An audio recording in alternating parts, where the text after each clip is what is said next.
धनपाल गौतम, संस्थापक राष्ट्रीय अध्यक्ष भीम वाहिनी बहुजन एकता मिशन। अगर भाजपा इस बार करिए कि 400 पर क्या लगता है आपको? आपने पहले भी ईवीएम की मशीन के ऊपर बात रखी है अपनी। देश के अंदर चुनाव आयोग में जो ईवीएम मशीन है, उन मशीनों ने प्रधानमंत्री जी और देश के जो भाजपा के राष्ट्रीय अध्यक्ष हैं उनको कह दिया है कि हम तुम्हें 400 एमपी देंगे। ईवीएम मशीन ने कह दिया, अभी वोट नहीं पड़ा, ईवीएम मशीन ने कह दिया 400 हम एमपी बना कर देंगे और लोकसभा में तुम्हारी सरकार बन जाएगी। जब वोट पड़ा नहीं तो ईवीएम 400 कैसे दे देगी? तो इन्होंने पूरा हैक कर लिया है और चुनाव आयोग इसी वजह से ईवीएम को हटाने के लिए तैयार नहीं है। भीम वाहिनी शुरू से ही ईवीएम का विरोध करते रही है। आपने देखा भी है कि हमने चुनाव आयोग की अर्थी निकाली थी और काले आम के चौराहे से हम अर्थी लेकर चले थे और कलेक्ट्रेट पर हमने अर्थी को उसमें आग लगाई थी, उसका दाह संस्कार किया था कलेक्ट्रेट में। आपने देखा होगा, मेरा वीडियो भी देखा होगा।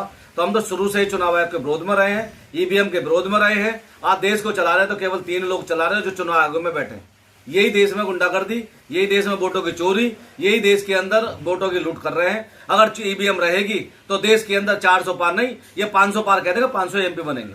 अच्छा बताइए, अभी बिहार में घटना हुई है, एक दलित के साथ छुआछूत का मामला आया, पुलिस ने क्या उस पर आपको क्या हुआ है? पहले तो देश के अंदर हिंदू लोग करते थे अत्याचार, छुआछूत हिंदू करते थे।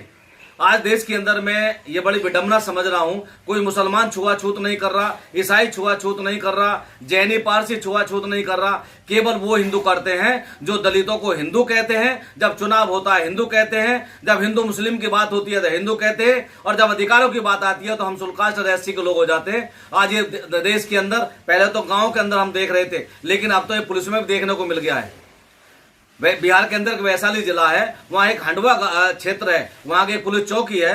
पुलिस चौकी के अंदर एक दरोगा है, धर्मेंद्र पासवान जाति का रोहित पासवान है। वो बेचारा वहां एक लड़का 13-14 साल का है, वो नल से पानी लेने चला गया।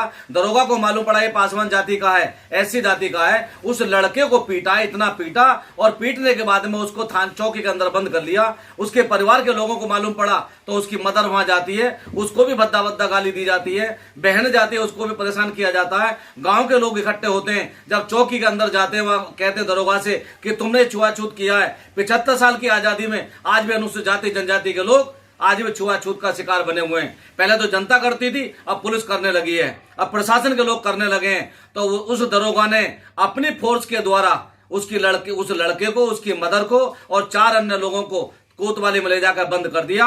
हम इसका विरोध करते हैं, उस दरोगा के खिलाफ कार्रवाई की जाए, उसे सस्पेंड किया जाए और उसके खिलाफ मुकदमा दर्ज करके उसको जेल भेजा जाए, जो सार्वजनिक तौर पर उसे नल से पानी पीने से जो उस दलित पासवान जाति के बच्चे को उसने रोका है।